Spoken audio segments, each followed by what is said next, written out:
تو یہ خاص طور پر ایک آرٹیکل آل کوائٹ آن دا وار فرنٹ، جنگ کے محاذ پہ خاموشی ہے. انہوں نے کہا نہ وہ رومنی بول رہا ہے، نہ بارک اوباما بول رہا ہے. بارک اوباما اینٹی وار لیڈر کے طور پر آیا تھا اور پیس ایوارڈ بھی لیا تھا جب پہلی بار الیکٹ ہو کے آیا، لیکن ظاہر ہے کہ وہ سپریم کمانڈر ہے، وہ جنگ کے خلاف تو نہیں گیا. اب بھی جنگیں 6 ملکوں میں لڑ رہا ہے امریکہ، اور 100 ملکوں میں اس کی موجودگی ہے فوجوں کی، لیکن وہ ان کے دونوں کے منشور میں باتوں میں کہیں جنگ کا تذکرہ نہیں آتا. کیوں نہیں آتا؟ یہ بات سمجھنے کی ہے، سوچنے کی ہے. ایک آرٹیکل ہے shooting of UN doctor imperils Pakistan campaign against polio. وہ ڈاکٹر مارے گئے نا جی، UNO کا ڈاکٹر پولیو کی کمپین والا. انہوں نے کہا اس سے کمپین پہ بڑا اثر پڑا. اثر تو پڑا شکیل درانی کے واقعے کو ذکر ہے اس کا. دنیا اب کہہ رہی ہے شکیل درانی کا واقعہ کر کے آپ نے اب پولیو کے بارے میں فتویٰ دے دیا کہ یہ ویکسینیشن نہیں کرائی جا سکتی، اور وہاں کے لوگوں نے اب فتوے کے بارے میں کیوں دی جاتی ہے، ان کی پرسیپشن کیا ہوتی ہے وہ دوسری بات ہے. لیکن اس نے پورے ایک پروجیکٹ کو اب کوشش کر رہے ہیں. شاہد افریدی کی اشتہار میں آ رہا ہے. اب اس طرح تو ابھی بات نہیں بنتی نا جی، وہ لوگ نہیں مانتے، لمبا وقت لیں گے ان کو سمجھانے کے لیے. کتنا اس پر ڈیمیج ہوا جی. ہمارے خاکوانی صاحب نے آج زنگار جو اپنا کالم ہے یہ ان لوگوں کے بارے میں لکھا ہے جو زندگی سے بھاگتے نہیں ہیں جی. وہ معذور ہیں کسی وجہ سے. کچھ لوگوں کا تذکرہ کیا ہے، ایک کتاب کا بھی تذکرہ کیا ہے جو اردو ڈائجسٹ کی طرف سے ہی شائع کی گئی، جوہر کابل کے نام سے، اور خالد شاہ صوفی نے جو لکھی ہے. 14 لوگوں کے تجربات ہیں کس طرح لوگوں نے، اور ایک بندے کی کہانی یہ بھی ہے کہ وہ کس طرح ڈائجسٹوں میں پھر بعد میں چھپا، معذور ہو گیا تھا، لیکن اس نے اپنی زندگی کو کس طرح ایک رائٹر کے طور پر منوایا اور کام کرتا ہے ابھی کی.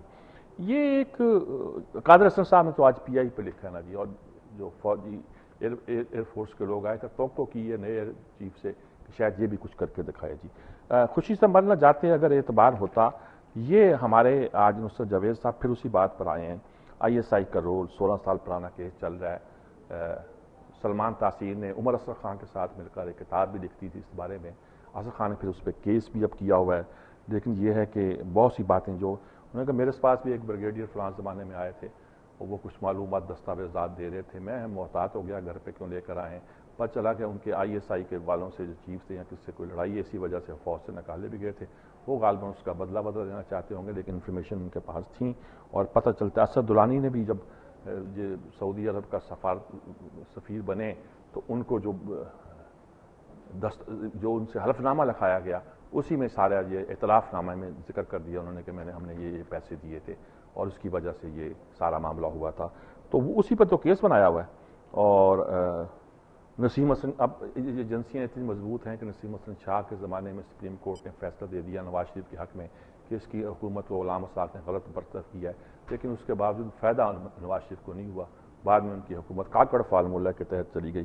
تو ایجنسیاں اتنی تیز ہوتی ہیں. بعد میں اور بھی اس طرح کے کیسز دکھے. انہوں نے کہا ڈر لگتا ہے کہ مجھے کہ شاید یہ کچھ جمہوریت کی پٹری پر رکھنا چاہتے ہیں، لیکن خوشی سے مرنا جاتے اگر اعتبار ہوتا تو یہ بھی ایک طرح کا تاثر ہے. الطاف حسن قریشی صاحب آپ ضرور برا مان جائیں گے، آج ان کا کالم ہے اور جنہوں نے ان کے دیکھیے صاحب ٹیونس کے صدر نے پاکستان میں کیا نے اپنے 60 کروڑ جو ڈالر ہیں جو سوئٹزرلینڈ کے بینکوں میں پڑے ہوئے ہیں وہ واپس ٹیونس لانے کا اعلان کیا ہے. میں پاکستان کہنے لگا تھا. انہوں نے کہا زرداری صاحب بھی اعلان کر دیں 60 کروڑ ڈالر ان کو جو پڑے ہیں وہ پاکستان لے آئیں، جھگڑا ختم ہو جائے.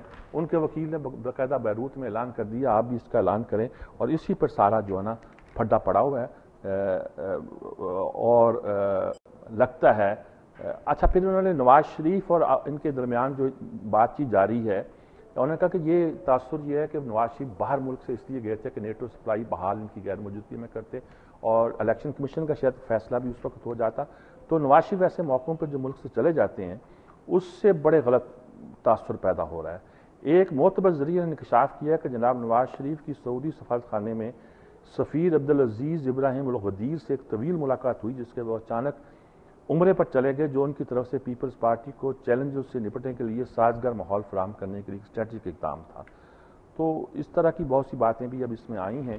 اور ایجنسیوں کے بارے میں اب عرفان سیکی صاحب نے بھی لکھا ہے جناب، انہوں نے بھی کہا ہے کہ اب پھر ایجنسیاں جو ہیں سیاست سے لا تعلق ہو کر کے اب پھر کھودا گری کی کارگاہ میں شامل تو نہیں ہوگی تھی.